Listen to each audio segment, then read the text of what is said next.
58. Oh! अरे आपको क्या लगा क्लास नहीं होने वाली है? चलिए आपकी क्लास स्टार्ट हो चुकी है। आ जाइए हमारे साथ, चलिए क्लास करते हैं। अब चलते हैं, देखिए नेक्स्ट क्वेश्चन है जो आपका अगला क्वेश्चन है, क्वेश्चन नंबर 12। देखिए 12 क्वेश्चन नंबर देख क्या दे रखा है हमारे पास। क्वेश्चन है, यानी 7 मीटर ऊंचे भवन के शिखर से एक केवल टावर के शिखर का उन्नयन कोण 60 डिग्री है और इसके पाद बिंदु का अवनमन कोण 45 डिग्री है। टावर की ऊंचाई ज्ञात कीजिए। देखिए हमको क्या करना है, टावर की ऊंचाई ज्ञात करनी है। यानी कि अगर एक 7 मीटर ऊंचा भवन है हमारे पास, क्या एक 7 मीटर ऊंचा भवन है।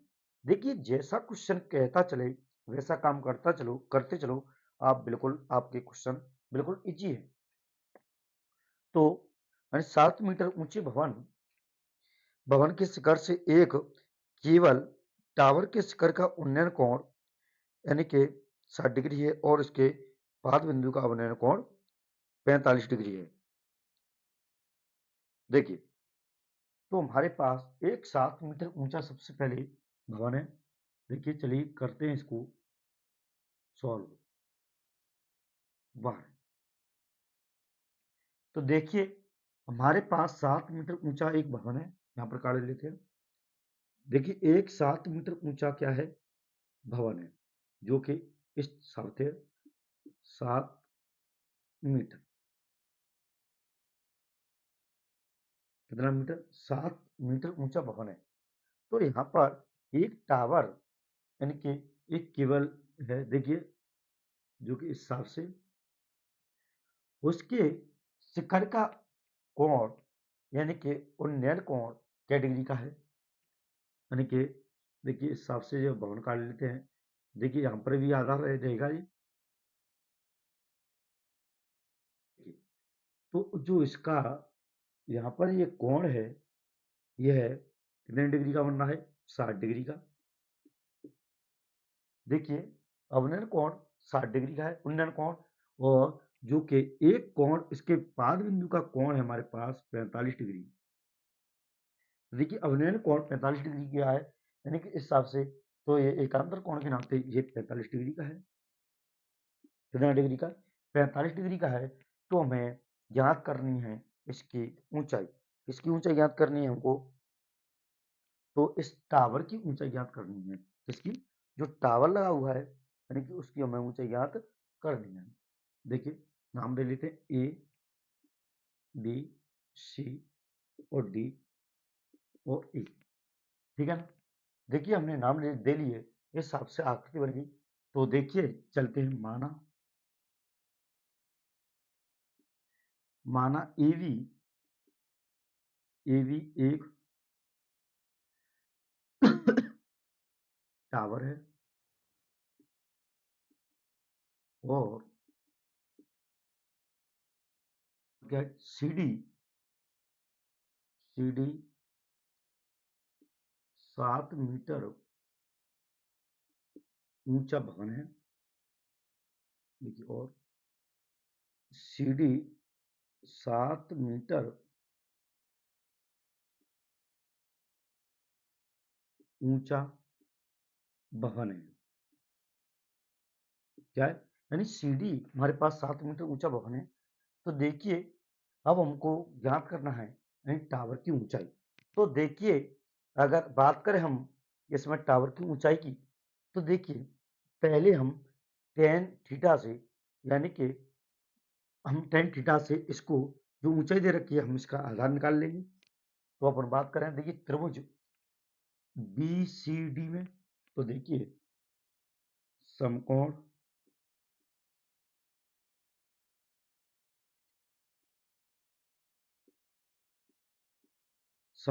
त्रिभुज बी सी डी में, देखिए कोण बी बराबर कोण बी बराबर 45 डिग्री है कि नहीं। तो देखिए अपन लगाते टेन थीटा, टेन 45 डिग्री बराबर होता है हमारे पास लंब बटे आधार। देखिए टेन 45 की वैल्यू कितनी होती है हमारे पास, टेन 45 की वैल्यू होती है 1 बटे में कुछ नहीं, 1 कर लेंगे। लंबाई कितनी है, लंबाई दे रखी हमारे पास 7 बटे आधार, तो सी यानी बी सी, तो बी और सी। देखिए बच्चे गुणा करते हैं, बी सी बराबर हमारे पास बी सी बराबर आ गया 7। कितना आ गया? बी सी बराबर हमें 7 प्राप्त हो गया, समीकरण 1। देखिए तो बी सी की वैल्यू हमें 7 प्राप्त हो गई।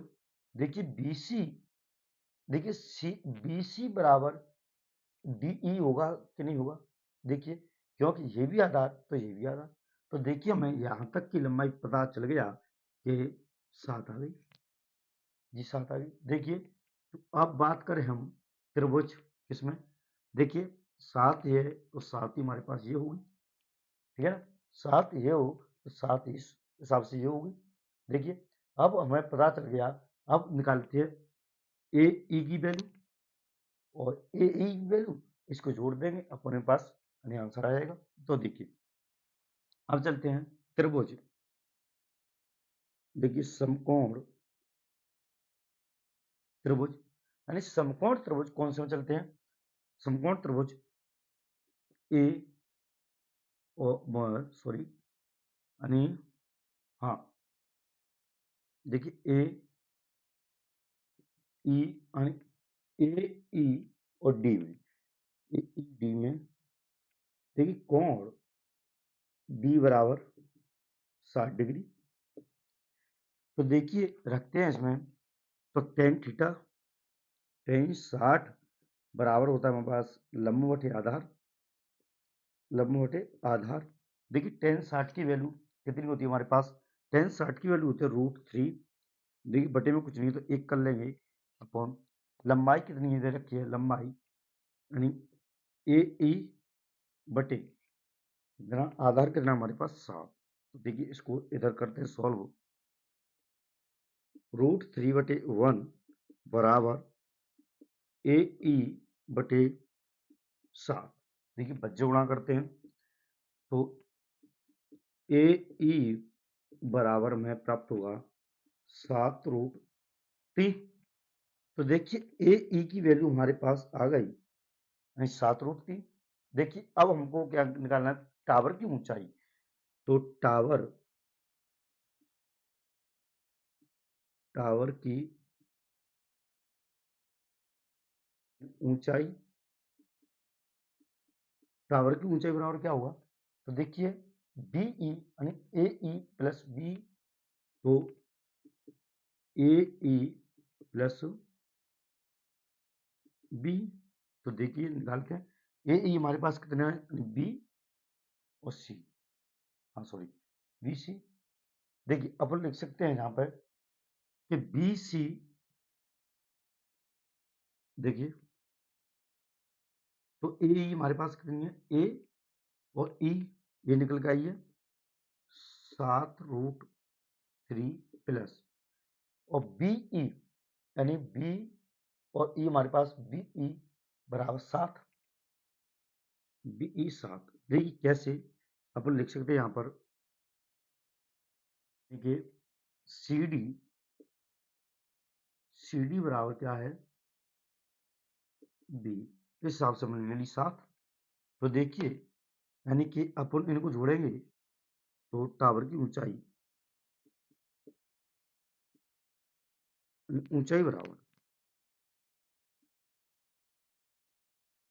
बराबर देखिए इसमें से लेंगे 7 कॉमन ले लेंगे, 7 बचे 3 रूट माइनस कुछ नहीं तो 1 सॉरी प्लस, तो हमारे पास अच्छा अतः टावर की ऊंचाई, अतः टावर की ऊंचाई बराबर 7√3 प्लस 1।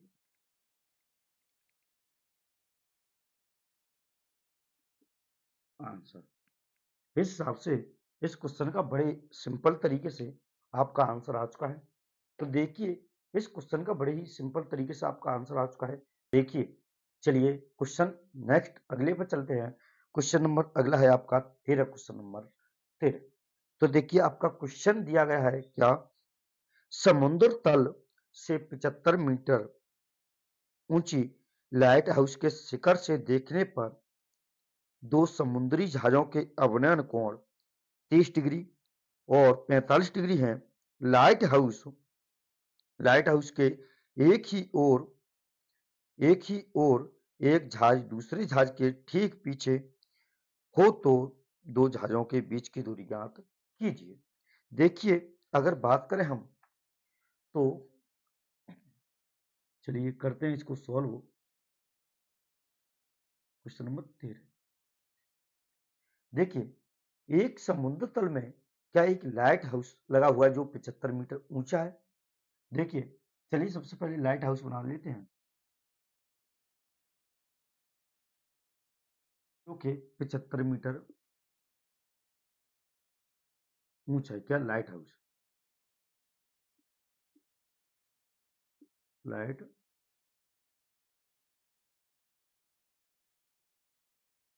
देखिए, जो 75 मीटर ऊंचा एक लाइट हाउस लगा हुआ है जो कि ऊपर से देखने पर देखिए समुद्र में, यानी कि इस समुद्र है, ये समुद्र है, इसमें जहाज जा रहे हैं। क्या, यानी कोई से दो जहाज जा रहे हैं, यानी कि एक के पीछे एक जहाज इस हिसाब से जा रहे हैं, दो जहाज जा रहे हैं। तो देखिए, जैसे मान के चलो एक जहाज हमारे पास ये है और एक जहाज ये है। तो देखिए इस हिसाब से जहाज जा रहे हैं दोनों, यानी कि तो बात करें, यानी कि वहां से देखने पर इस समुद्र इससे देखने पर उनके अवनयन कोण बनते हैं कितने डिग्री। एक तो बनता है यानी 45 डिग्री और एक बनता है जो कि 30 डिग्री। कितना, 30 डिग्री और 45 डिग्री।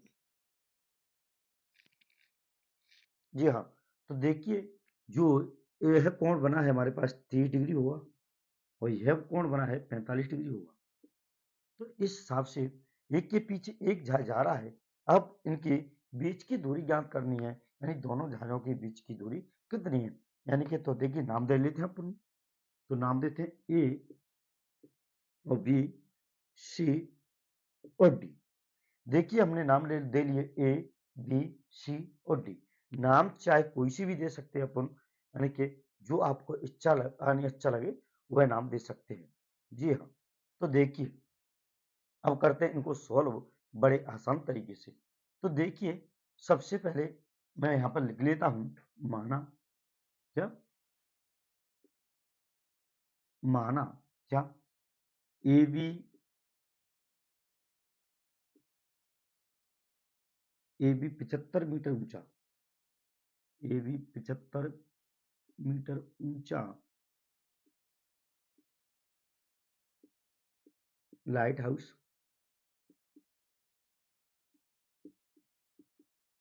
है और बी डी समुद्र है, यानी यानी बी देखिए, यानी कि सी व डी बिंदु,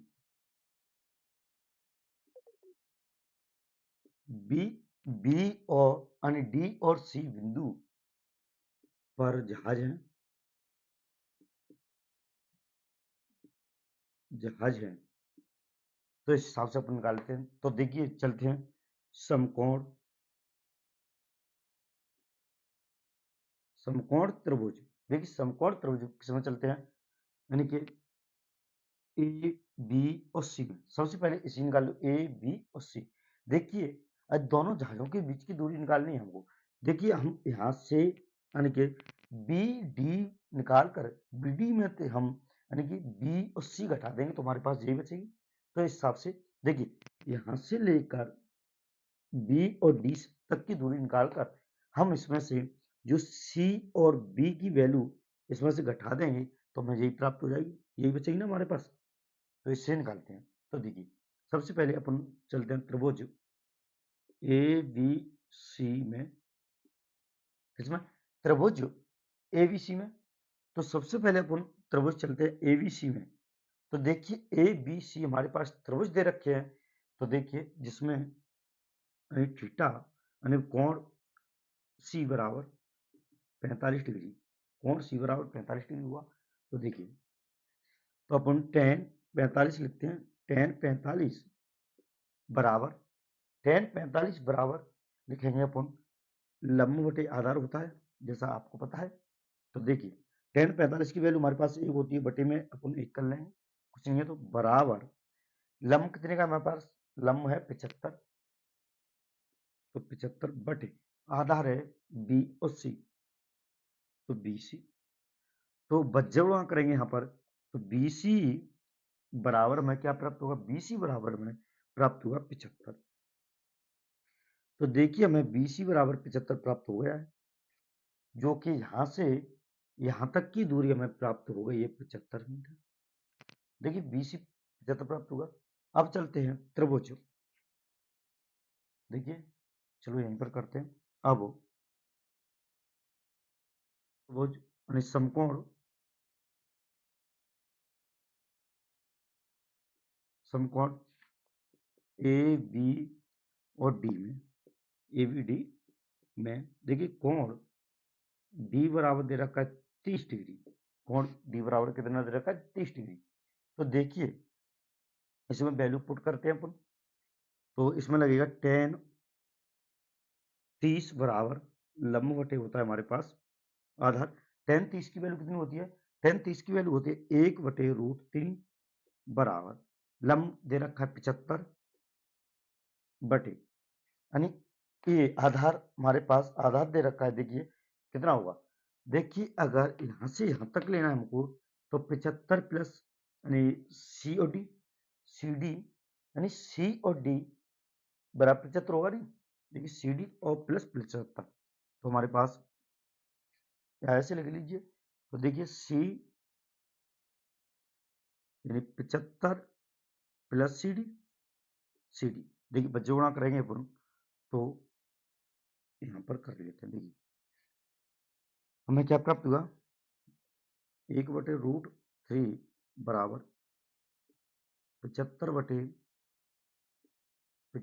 प्लस सी ओ डी। देखिए बज्जवड़ा किया हमने यहाँ पर, तो प्राप्त हुआ हमें क्या, यानी करते हैं तो देखिए 75√3 बराबर इसका किया तो 75 प्लस सी डी। देखिए 75 को यानी कि इस शब्द कर लीजिए, देखिए आपको आसानी हो जाएगी।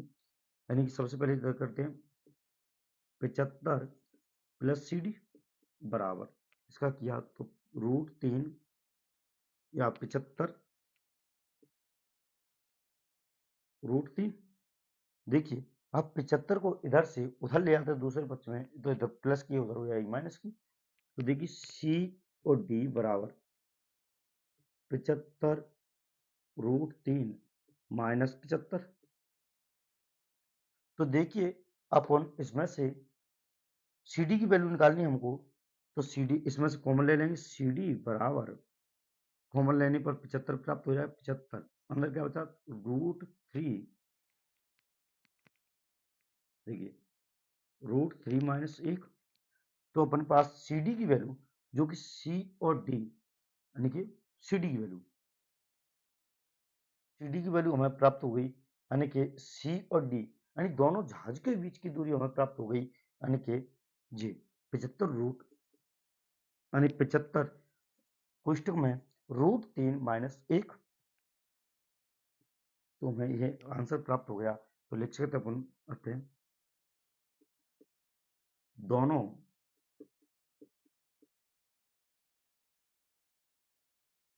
जहाजों के बीच की दूरी बराबर यानी कि 75√3 माइनस 1 मीटर होगी।